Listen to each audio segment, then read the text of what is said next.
నామములో అందరికీ నా హృదయపూర్వకమైన వందనాలు తెలియజేస్తున్నాను. పిల్లరా, బయట ఉన్న వారికి, దేవునికి సన్నిధిలో ఉన్న వారందరికీ కూడా నా హృదయపూర్వకమైన వందనాలు తెలియజేస్తున్నాను. ఇంతవరకు నాకు ముందు చెప్పిన వారి అందరూ కూడా, చెప్పలేకపోయిన అందరూ కూడా నా వందనాలు తెలియజేస్తున్నాను. దేవునికి స్తోత్రం, హల్లెలూయా. ఒక చిన్న మాట చెప్తున్నాను పిల్లరా, నేను దేవుని యొక్క లేఖనాలు చెప్తున్నాయి, నా మాటలు కాదు.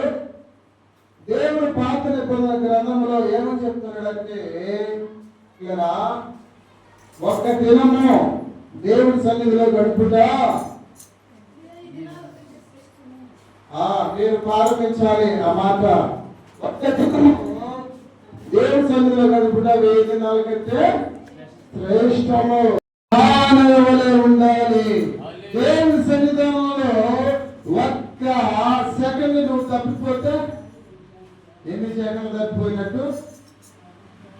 7 సెకండ్లు తప్పిపోయినట్టు. 1 గంట తప్పిపోతే 7 గంటలు తప్పిపోయినట్టు. 1 దినంలో తప్పిపోతే 7 దినములు తప్పిపోయినట్టు.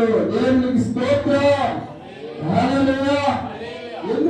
పిల్లరా చెప్తున్నాను, దేవుడు దినాన లెక్కడికే సమయము వస్తున్నది. ఆ మాటలు అనుకోవచ్చు మీరు, వాళ్ళ మాటలు అనుకోవచ్చు, ఇంకేమని అనుకోవచ్చు, కానీ దేవుడు లెక్క చెప్పే టైం వస్తుందని ఆయన చెప్తున్నాడు పిల్లలు. కనుక మనం ఏం చేయాలంటే జాగ్రత్తగా ఇందాక సహోదరులు చెప్పారు, అవి చిన్న మాటలైనా పెద్ద మాటలైనా తిమోతి సహోదరులు చెప్పారు, అవి చిన్న మాటలైనా పెద్ద మాటలైనా మనం ఏం చేయాలి, వినాలి. ఇంకో మాట కూడా చెప్పారు ఆయన, ఏంటంటే తెలిసి చేసే తప్పులు కొన్ని ఉన్నాయి, తెలియకుండా చేసే తప్పులు కూడా. నేనేదో అయితే ఫాలో చేయట్లేదు, కానీ పిల్లరా మాటలు బాగున్నాయి అని చెప్తున్నారు పిల్లరా, నిజమే. తెలియక చేసే తప్పు ఆయన క్షమించడు, తెలిసి చేసే తప్పునైనా క్షమించడు. దేవునికి స్తోత్రం, హల్లెలూయా. వాక్యం మనం చేద్దాం పిల్లరా. 7 మాటల్లో అన్ని మాటలు క్రమమైన మాటలేను, 7 మాటలు పిల్లరా.